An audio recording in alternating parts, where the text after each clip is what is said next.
Assalamualaikum warahmatullahi wabarakatuh. Perkenalkan, nama saya Anissa Nurazara dengan nomor induk mahasiswa 1203030030024 dari kelas Hukum Ketenegara 2A.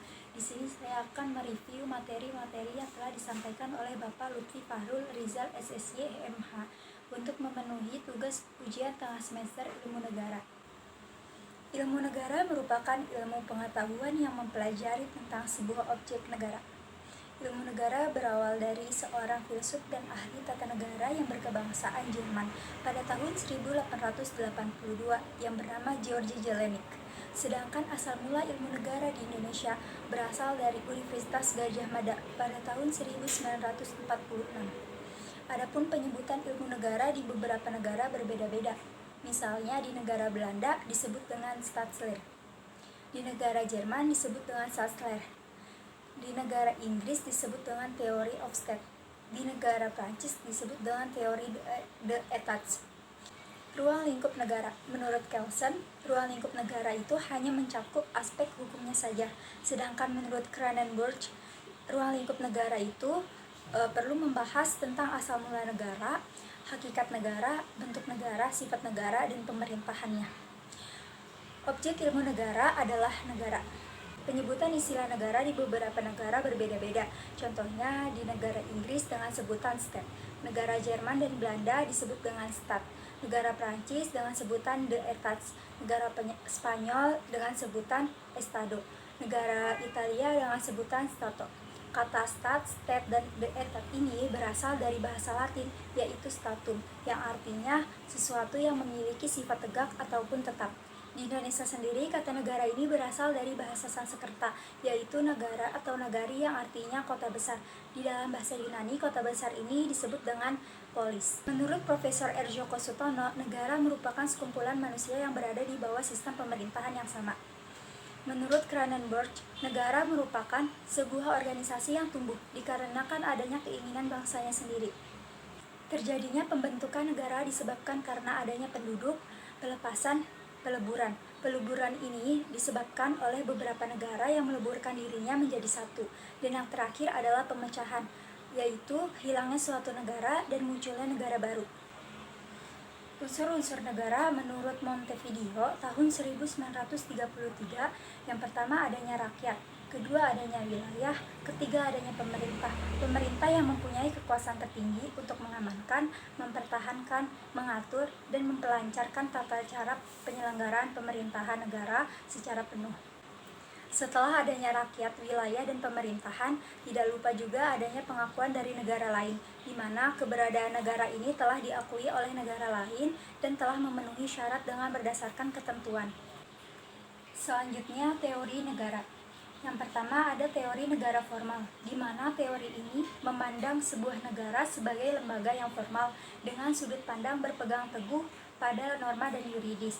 Yang kedua, teori negara kapitalis klasik, di mana salah satu tokohnya yaitu Adam Smith. Teori ini dipandang sebagai sebuah negara kemasyarakatan dengan peranan yang kecil. Yang ketiga, teori negara Marxis klasik. Salah satu tokohnya yaitu Karl Marx. Teori ini dipandang sebagai badan yang tidak mandiri dan tidak memiliki kepemimpinan sendiri, karena negara berperan sebagai manajer yang mengelola kepentingan kelas borjuis. Yang keempat, teori Bonapartis. Salah satu tokohnya yaitu Louis Bonaparte. Di dalam teori ini, negara tidak lagi menjadi manajer pengolahan untuk kepentingan kelas borjuis, namun memiliki kemandirian yang relatif yang dipakai untuk mempertahankan sistem kapitalisme tersebut. Yang kelima, teori pluralis. Teori ini memandang negara sebagai alat yang netral dari aktor-aktor politik yang menguasai atau mempengaruhi negara, yang menekankan peran penting dari keanekaragaman masyarakat. Yang keenam, teori korporatis. Menurut Kevin Passmore, di dalam teori ini memiliki motif politik untuk menciptakan sebuah proses politik yang terorganisir. Ketujuh yaitu teori strukturalis. Di dalam teori ini memperlihatkan bahwa negara memiliki kemandirian secara relatif. Relatif ini timbul dari adanya perubahan sosial dan bukan dari inisiatif negara, melainkan dari bentuk wujud struktur masyarakat. Yang kedelapan, teori organis. Di dalam teori ini memperlihatkan bahwa negara memiliki kemandirian yang sangat besar, dalam artian negara bukanlah cerminan dari tuntutan dalam masyarakat yang berperan aktif dalam mengambil kebijakan yang non-demokratis, sehingga negara tidak melayani kepentingan secara umum. Selanjutnya, asal mula negara pada zaman Yunani kuno yang berawal dari keluarga, kelompok, lalu menjadi desa, dan pada akhirnya menjadi kota. Di dalam tokoh zaman Yunani kuno ini yang pertama ada Socrates. Ia berpendapat bahwa negara tidak hanya sekadar keharusan yang bersifat objektif. Pada awal mulanya ini berpangkal pada pekerti manusia. Yang kedua ada Plato. Ia berpendapat bahwa negara itu muncul dikarenakan adanya kebutuhan dan keinginan manusia yang beraneka ragam, yang menyebabkan mereka ini harus bekerja sama untuk saling memenuhi kebutuhan mereka masing-masing. Yang ketiga ada Aristoteles. Ia berpendapat bahwa negara ini terjadi disebabkan adanya penggabungan dari keluarga-keluarga kemudian menjadi sebuah kelompok yang lebih besar dan membentuk menjadi desa sampai seterusnya, dan bahkan sampai munculnya negara yang bersifatnya masih sebuah kota. Selanjutnya asal mula negara zaman Romawi kuno yang berasal dari keluarga besar yang kemudian bergabung lagi menjadi sebuah keluarga yang lebih besar dengan cara divide et impera. Tokoh di dalam zaman Romawi kuno yang pertama ada Lucretius. Ia berpendapat bahwa manusia itu hidup tidak di dalam sebuah masyarakat, namun mempertahankan dirinya dengan ketersediaan pangan dan sandang yang ada di muka bumi ini. Tokoh yang kedua yaitu Polybius. Ia menerangkan bahwa bentuk negara yang ada di dalam teorinya ini dikenal dengan istilah siklus teori. Siklus teori ini merupakan bentuk negara yang sebenarnya itu akibat dari bentuk negara yang sudah mendahulunya sampai terulang kembali. Tokoh yang ketiga itu Cicero. Ia berpendapat bahwa adanya negara itu merupakan sebuah keharusan yang didasarkan atas akal manusia. Selanjutnya ada asal mula negara zaman Augerum.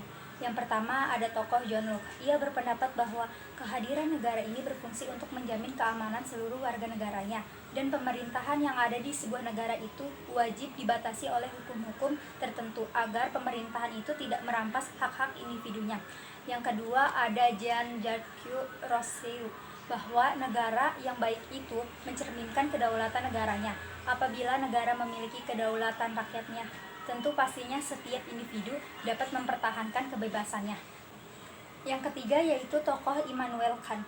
Ia berpendapat bahwa negara terjadi disebabkan oleh perjanjian masyarakat, namun perjanjian masyarakat itu tidak pernah ada.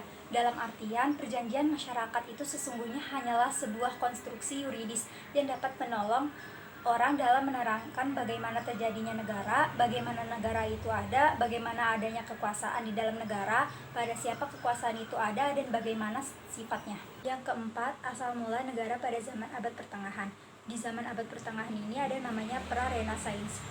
Di dalam pra-Renaissance ini ada tokoh yang namanya Agustinus. Agustinus ini berpendapat bahwa terjadinya sebuah negara merupakan kehendak Tuhan, raja, dan paus. Namun Agustinus ini lebih bercondong kepada gereja, di mana kedudukan paus ini lebih tinggi dari raja, karena negara merupakan alat yang dimiliki oleh gereja untuk membasmi musuh-musuh gereja.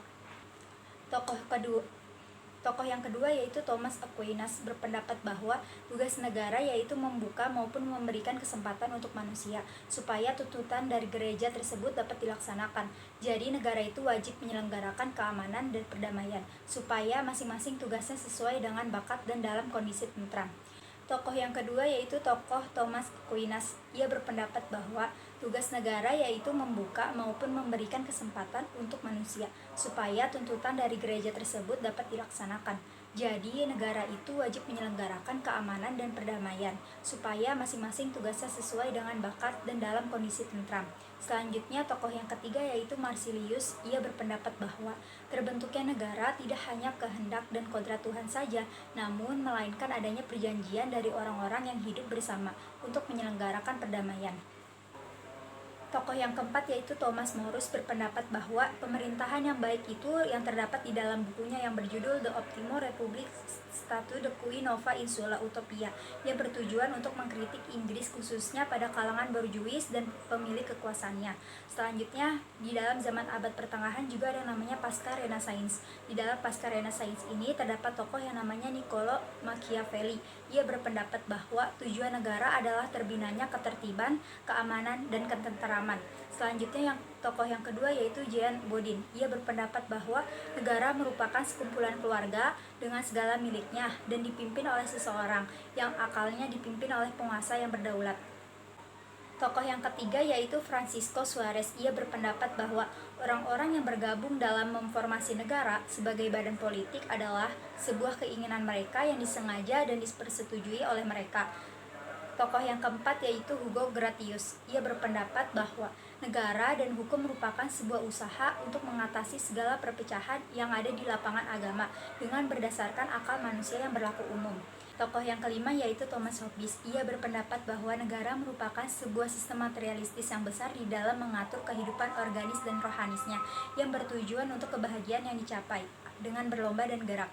Ia juga berpendapat bahwa manusia masih memiliki sifat seperti takut mati, berkeinginan untuk memiliki sesuatu, berkeinginan untuk memiliki kesempatan bekerja supaya bisa memiliki sesuatu.